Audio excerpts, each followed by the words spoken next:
Good morning, listeners, and good morning, Melissa. Good morning, Teresa. How are you? I am pretty good, thanks. Good. Other than that, I have to go to the grocery store today. And after yesterday, it was on my mind the problem with the cost of everything these days. So, yesterday, as you know, we had a 4 hour Zoom session, and then we only had a 1 hour break exactly before the next Zoom session started. I had nothing in the house for lunch. I try not to eat fast food, but I was starving. I was like, okay, I'm just going to run to the closest place, get back here, wolf it down, get to, which does not sound very mindful, but that's really what yesterday was like. And I went to El Pollo Loco, which I haven't been to in a long time. And I think my jaw dropped because it was $25 for two lunches. Whoa. 25. And so, anyway, long story short, is I know inflation is coming down, but I feel like everything is getting more expensive. And so it got me thinking because we had a client request something about financial wellness. And I thought, this is stressful, right? And it's not just a little bit of stress. It's like we're being hit on almost every front. And so I started doing some research, of course.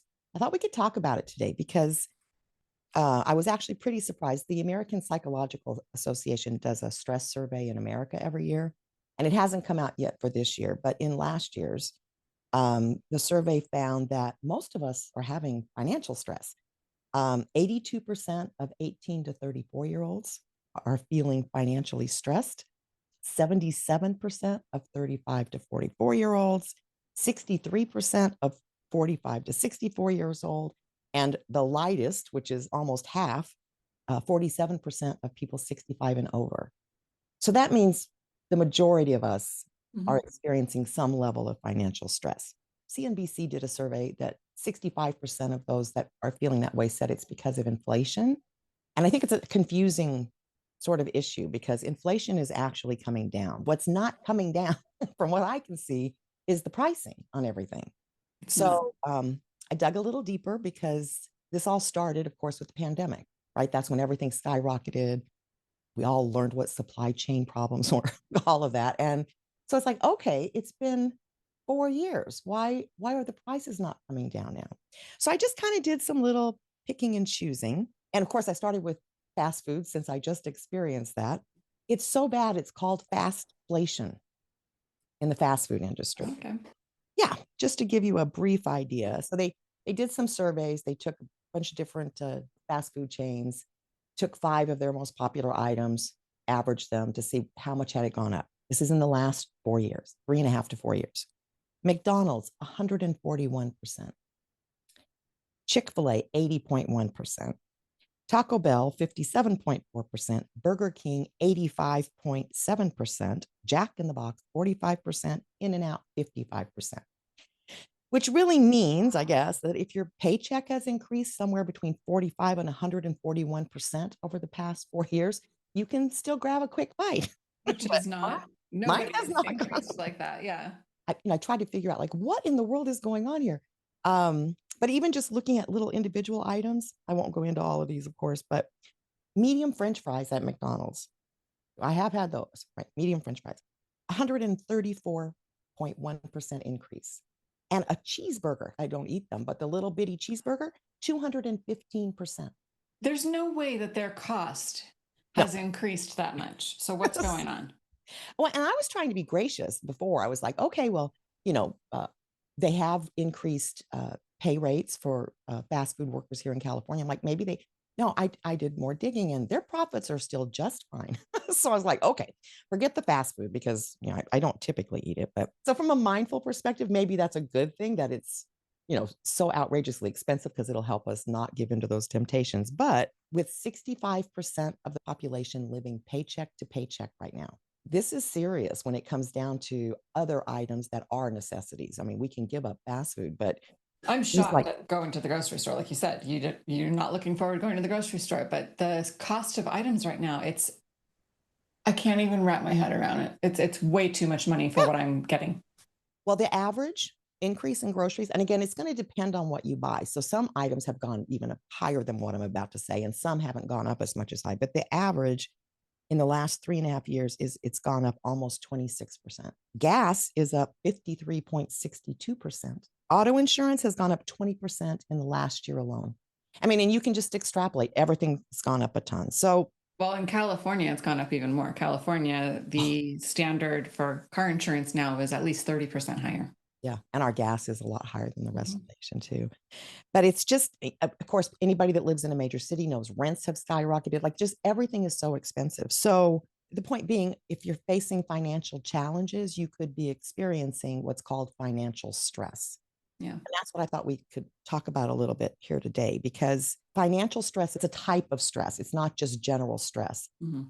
And I know for me personally, I was in financial distress from early teen years to my 30s, and I don't ever want it again. And I still get it. I don't mean I don't get it sometimes, but I am so cautious about not getting in that place because it's miserable. And this could be everything from just not making enough money for, to pay for everything today. But then there's things like, if you have kids that you're trying to get into college, if you need a car, if I don't know if anybody's able to buy, or most people, I'm sure some people are, but if you're trying to buy a big ticket item, it's stressful. Yeah. And so I think it's really important, number one, to address that stress because it's really impactful on our health. But the second thing is, you're not going to fix, if you have a financial problem, you typically can't fix it overnight. But financial stress can be just this constant worrying and anxiety and triggers. Like, It if can you're be behind on your traumatic, to be bills, honest. Yeah. every time the phone rings, you're probably jumping, or every time somebody knocks at the door, you're like, because it's that feeling of they're after you.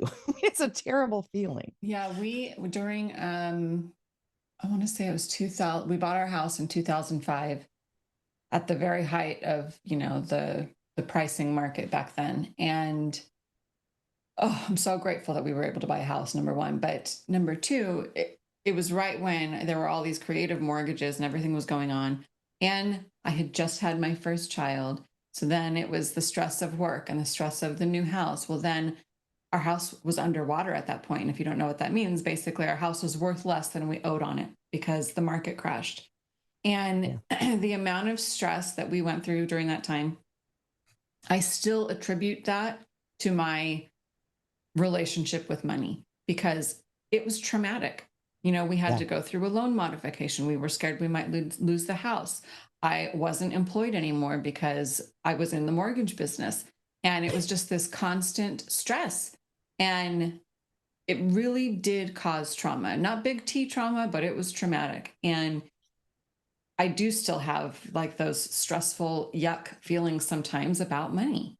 Yeah. Even though I'm financially sound now, it doesn't seem to matter. I still have that traumatic Yes. feeling all the time when it Yeah. comes to big ticket items and, that buyer's remorse and all of those things. It is very stressful. Absolutely. And, there are people just maybe a week away or 2 weeks away or one paycheck away from being homeless because they don't have enough money to make the rent. We are not financial advisors. I'm not saying mindfulness can solve your financial problems, but mindfulness actually can help in many ways. Um, and I think it's imperative because the negative impact of stress, I think everyone's pretty aware of now. But this kind of pervasive, really traumatic level stress is devastating to your well-being. I mean, you can't feel happy if you've got these big things hanging over your head and you don't know how you're going to deal with it. So Mhm. many of us either, we panic or we avoid or we, try to distract or we numb. We try to do all these things because it's a very helpless feeling.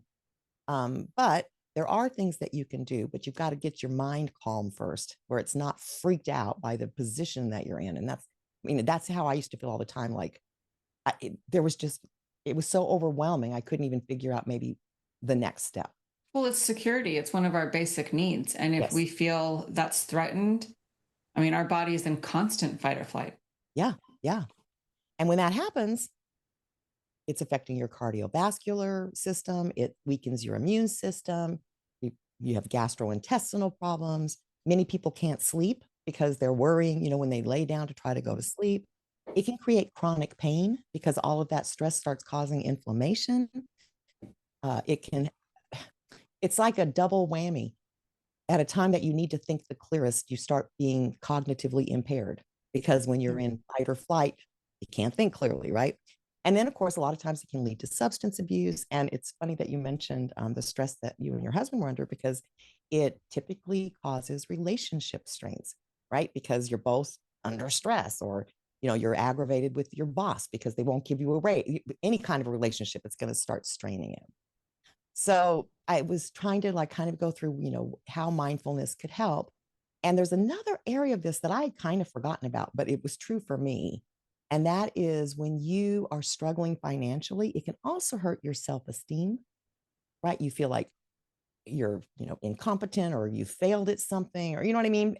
And which is typically not the case. It's that either there's not enough money coming in, or you didn't understand something about finance I all the mean, time. it affected my self-esteem huge because especially at a time when you're a new mom, and it's Yeah. like I was working full time right before and then became a mom. And then it was like I tried to work for the first couple months that she was a baby and I just couldn't do it. We couldn't swing it financially because it actually cost us more money for me to work than it did for me to just stay home with her instead of putting her in daycare. Yeah. And then you start to like, oh gosh, am I, there's all these feelings of self-worth and, Yeah. like, am I good enough to even get a job? Or I'm just, I'm not doing anything with myself. I'm not contributing. And it's very hard to get those ideas out of your brain, Absolutely. especially Yeah. with all that stress. Yeah. And then, of course, what are you doing? You're adding more stress, not on purpose, but that's what's happening. So, any kind of mindfulness technique is really helpful if you're in this position. It can do things like lower cortisol levels. It can give you a calmer sense. It can improve your cognitive abilities. It can help you focus. And we can talk more about that before we're done. But basically, what you're trying to do is reset your system, get it out of fight or flight. I mean, that's one of the biggest benefits that you could have when you're in this kind of a situation. On top of that, mindfulness and meditation are known to reduce anxiety and depression.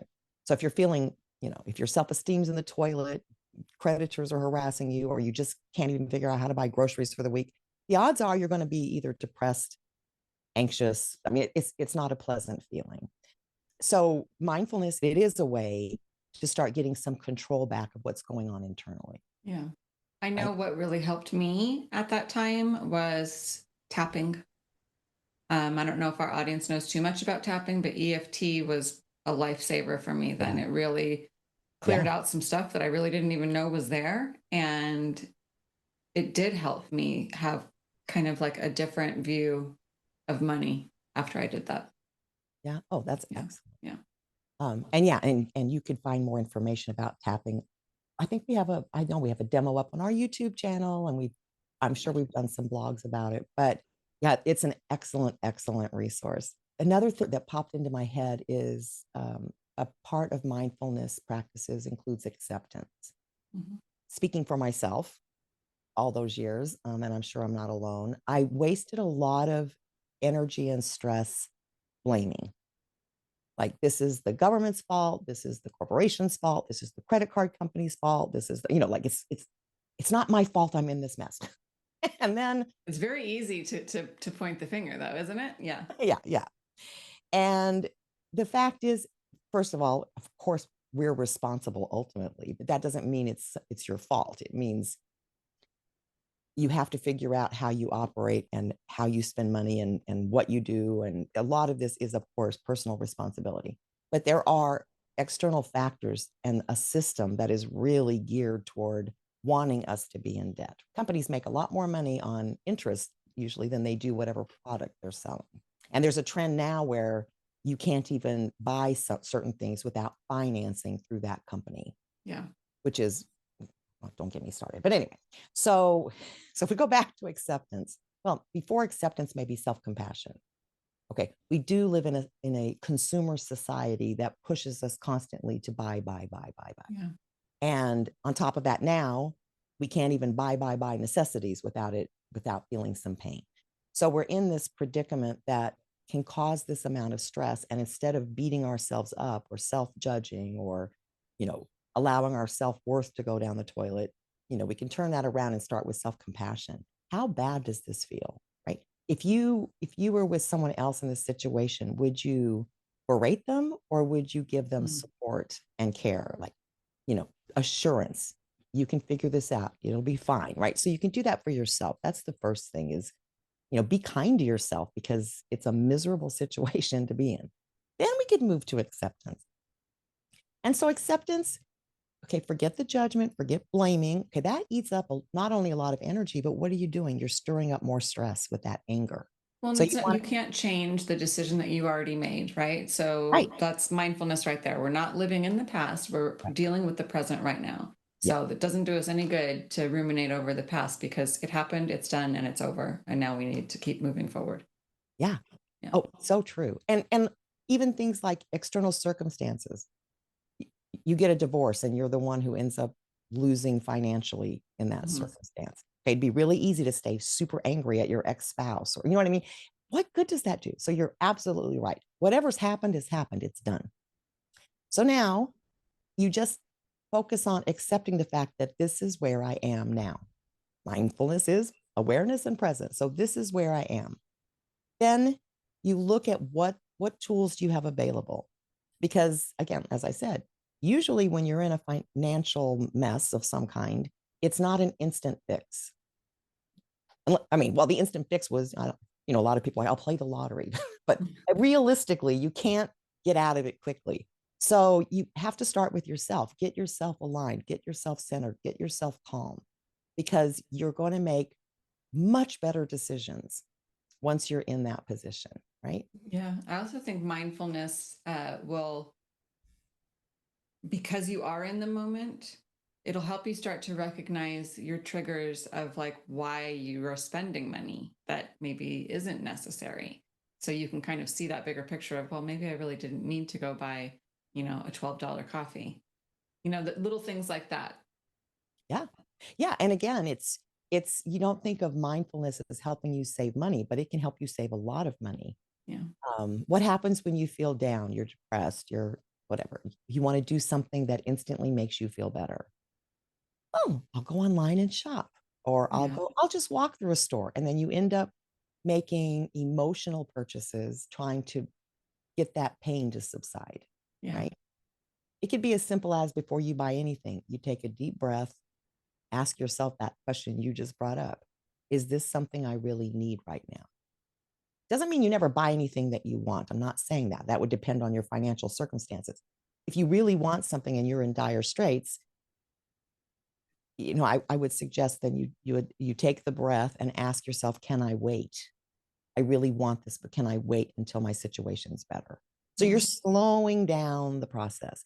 Impulse buys, right? So you see, of course, again, everything's geared to get you to buy it, whether it's clickbait or whether it's the aisles that they've crammed into the middle of aisles in the store or whatever. Pause, take a breath, ask yourself, do I really need that thing right now? Can we Or just pause for a second? sure. Because this is kind of what's hard for me with the consumerism stuff. I am so irritated with stores right now. Yeah. You cannot even get your cart through the aisle if there's another person coming because there's so many little like I don't know, little kiosks and stands of Displays. extra Yeah. stuff and they have it angled so it's in your way. It's so Yeah. irritating. Yeah. Sorry. Well, what is the point there? They think if you trip over it, then you'll buy the product. I mean, it's It doesn't really make any bad. I sense to agree. me. It only makes everybody annoyed. But anyway, so just these simple techniques, right? Taking a breath, taking a pause, asking yourself the question. And there's no judgment in it. You're just exploring. Does this make sense? Is this something I need? Is there something else I could do that would make me feel better? Taking a walk outside will reduce your stress a lot more than making a purchase. Two things happen. The purchase makes you very happy for at least a short period of time because you get a hit of dopamine. Mhm. And then you get what you brought up earlier. You start getting buyer's remorse. Why did I do that? Or you recognize 2 weeks later, why did I buy that? And then what I do at the store a lot, of course, I'm very careful not to go to any store hungry, not just a grocery store, but even a regular store, because it doesn't matter where you go, there's snacks, or if you go into a mall, there's all the, fast food places. Smart. Mhm. So I always eat before I go shopping so that I don't have that, because we get confused. It's like, I'm starving. No, you're not. It smells good, or it's hitting an emotional spot. the interesting thing with mindfulness is if you practice it regularly, and especially if you practice mindfulness meditation, it's been shown to decrease impulsivity. Mm, So that's going to help you, right? It'll help it start becoming automatic. Like, oh, don't just buy that thing. And another area I think this is really important in is credit cards. And so I know a lot of people right now don't have a choice. They're having to either pay a bill on a credit card or they're having to buy necessities with a credit card. But I also know from my past days, it's really easy. You've got that credit card, you want something that you think is going to make you feel better, and then now you've added to your debt, and depending on your interest rate, you may have extended out how long it's going to take you to pay it off. So, with the credit card management and mindfulness, I would say the way to use mindfulness is to simply, before you use it, every time, just ask yourself again a couple of questions. Is this a necessity? Can I pay off this balance at the end of this month? And if not, is it worth adding interest debt mhm. to my load that's already too heavy? And if the answer is yes, you got to pay your insurance and you don't have any, whatever, then of Yeah. course you're going to do it. But a lot of what we do is impulsive. It's, I saw a statistic that the credit card debt in the United States right now is $1.2 trillion. Dollars. Again, I am not a financial wizard, but it is my opinion that the reason inflation is the way it is because people are artificially supporting the economy with credit cards. yeah, So it's not actually, the economy is not actually, in my opinion, as great as they say it is. It's because everybody's using credit cards to pay for everything. And I use credit cards. I will admit that's fine, but I think it's really important to remember that it's okay to want things. Okay, yeah, there's yeah, nothing, there's no judgment at all. We all want things, and it's fine. It's as long as we can understand that it's not the thing that's going to bring us the happiness we're seeking. It might be an avenue to the happiness. Like maybe you want to buy a bike so you can go enjoy the outdoors on the bicycle. Okay, that's fine. Nothing wrong with that. Okay, just as long as you know it's not the bike itself, it's the experience, right? That's yeah. what's going to bring you the happiness. It's not the thing. I agree with you that it's also, we're bombarded, right? So ads on TV or on social media or anywhere, they all got the message from the psychology research. And it's like, don't focus even on the product, focus on how the product's going to make you feel.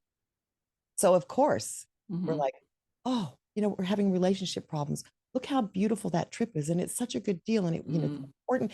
But we're not thinking in terms of we could do the very same thing without going anywhere because we're being sold this: drink this, eat this, go, go hmm. to this place, buy this, whatever it is, and you'll feel better. Hmm. And again, it's true at first, or at the beginning, or maybe even for 5 minutes because of the dopamine hit, but it's not going to solve the problem. No, that comes from inside. Absolutely. Uh, and it's really interesting. I do not use credit cards. That was the big lesson I learned long ago. And don't think it wasn't hard for years because I didn't make enough money, and that's I had the credit card. And I finally just realized I cannot have credit cards because I just have one of those lives. It never fails. Something happens. I don't have enough cash. Okay, I'll put it on a credit card. So I'm like, nope. So no credit cards. But you're even penalized in this country if you don't use credit card. Oh, yeah. So I found out my auto insurance is higher because I technically have a poor credit rating because I have no credit. Mm, Why do you need credit for insurance? What does that have to do with your driving? Nothing, right? But you could be penalized. Okay, say la vie. I'm still not going to do it because I don't want that financial stress. It's worth it to me. I'm like, I don't care. You want to be able to think clearly. And when you practice mindfulness on a regular basis, and again, especially mindfulness meditation, then what you're really doing is you're allowing your brain to start. It's like decluttering. It's like cleaning house upstairs. It's like, okay, let's clear out all this blame, shame, stress, all the stuff that's going on, and focus on what are my real options here. And yeah. then you can start making better decisions, whether it's Mhm. buying the thing at the checkout line or whether it's looking for ways to reduce your debt or whatever it is. So I just think if nothing else, it's going to help you feel better physically and mentally and emotionally. but it can also actually help you save money, make better decisions because of the increased clarity and focus that you have if you practice mindfulness all the time. It can also help you do things like stick with a budget or plan a budget or consider financial options or if you're in touch with your emotions, it can help you when you get those calm and regulated. You might say to yourself, why don't I go see a financial advisor? You don't have to be rich to see one. Maybe they have options I haven't thought of. Yeah. I Right? think, and on top of all of that, on top of, you know, the stressful part of money and the current state of the economy and everything like that, I think we really need to change our relationship with money. Yeah. I think many of us have always been taught that money is the root of all evil and that, you know, more money equals more problems and all of these bad things about money. It's not real. I mean, not to be super woo woo and out there, but money is really, it's not a real thing. It's a concept, right? Yeah. And I think so many of us, and I was guilty of this too. I've just, it was like, oh, money was just like gross to me because the more I saw people had, you know, in the news, in the media, wherever it was, the more of like a yuck was attached to it, right? It was like they would do anything for money. And you look at politics, you look at lobbyists, you look at these huge companies, and it just seems like money is this gross thing. Yeah. And I think if we can maybe shift our perspective on money and not treat it as something that's really bad, even though, you know, we might tell ourselves, no, no, no, I want more money. We still kind of have this bad idea about it that if if I get too much, I'm going to become something bad. I think that that's probably the wrong idea to have about money. It's there for us to help us and to, you know, enrich us and to build wealth and things like that. And if we can educate ourselves a little bit better about money and how it can work for us, then maybe we won't have such a tug of war relationship with it. Yeah, it is funny because it goes the other way too. That people think if I only had money, everything would be fine, right? Yeah, I'd be happy.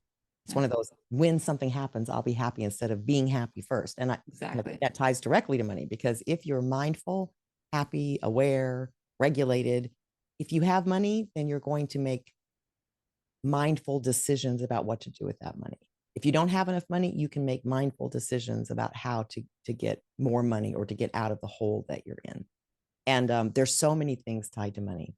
I definitely was one of them. Money is the root of all evil people. And if you have that attitude, it's going to show in your circumstances Yeah.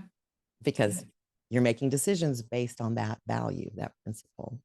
Yeah. And it's Life is a almost vehicle. too like that the lack mentality, you know, it's very hard to see not lack when the evidence in front of you is not showing you that you have it. And so it's really hard to kind of get past that one little thing of I don't have it, I need more of it, then I have enough and I have too much. And if we can you know what I mean? It's like Yeah, it's so hard to get past that. Like it's just hard to get out of that rut of it, I guess.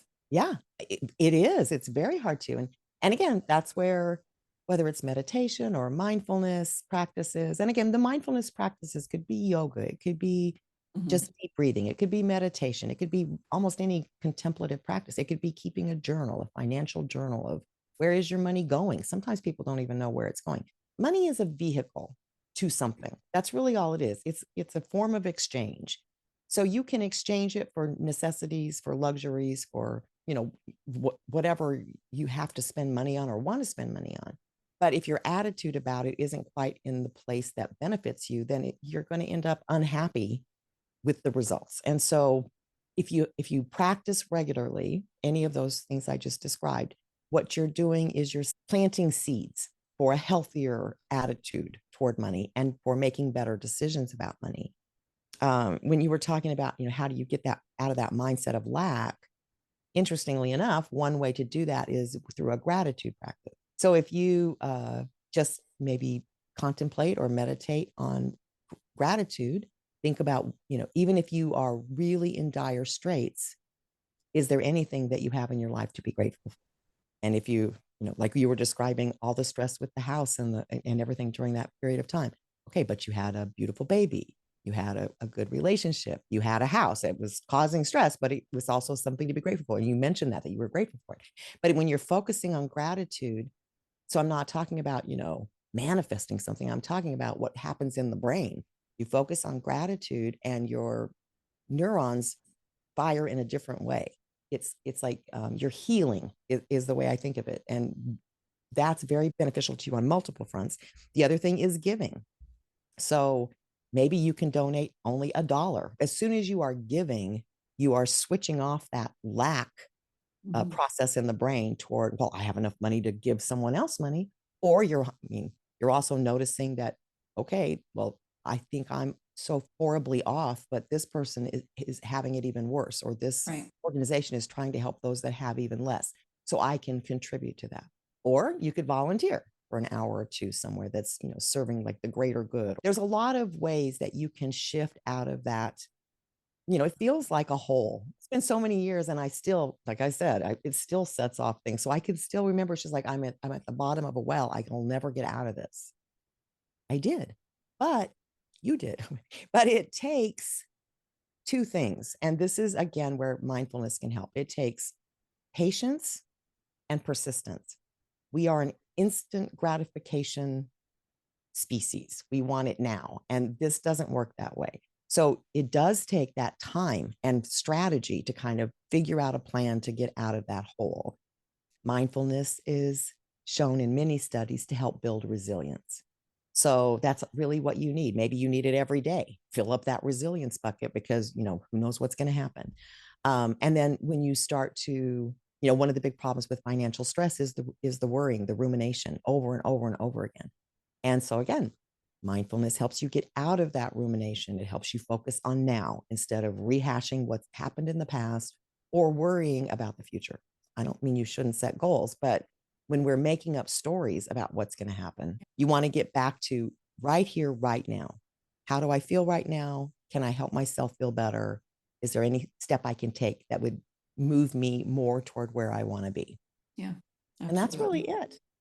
I know a lot of people out there are struggling, and I really do feel for you. And even for us, I mean, we're making it right now. I wouldn't say we're doing well, but knock on wood. um, it's still stressful even for us to buy groceries. And it's like, my grocery bill has gone up probably 100%. It's Yeah. double. Or I leave the grocery store, I've just paid $200 and I have like 3 bags. Like, how did that just happen? Yeah. And so I really do feel for you. And I'll try to find some resources maybe to put up. There are resources out there to help you get free meals and to help you get, help with your finances and free financial counseling, things like that. So I will find those and I will put those up with us because I think it's really important. And, we all could use a little help, right? Absolutely.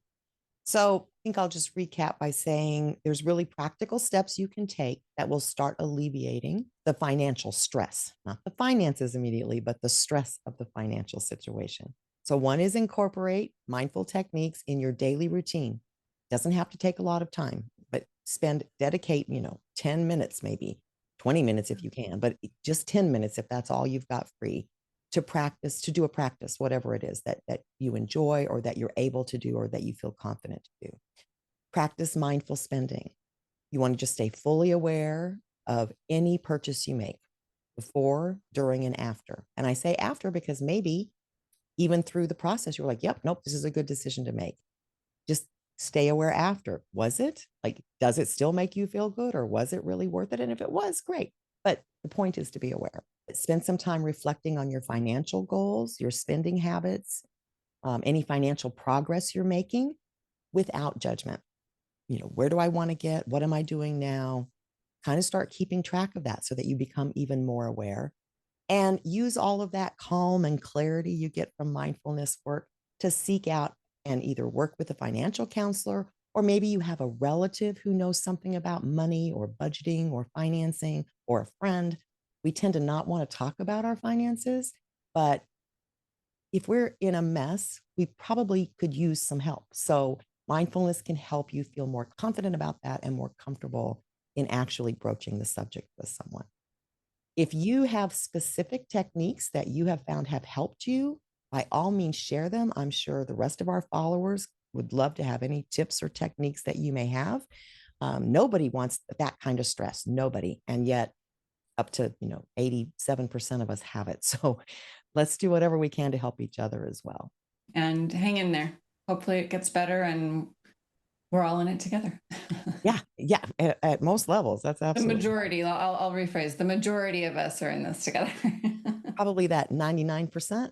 Yeah. Well, thank you so much for joining us again. And we really hope to see you next week. Thank you, everyone. Have a great week. This podcast is part of the Airwave Media Podcast Network. Visit airwavemedia.com to listen and subscribe to other great shows. Visit our website, amindfulmoment.com, to access podcasts, scripts, and reading recommendations. A Mindful Moment is hosted by Teresa McKee and Melissa Sims. This podcast is produced by Work to Live Productions. Thank you for tuning in.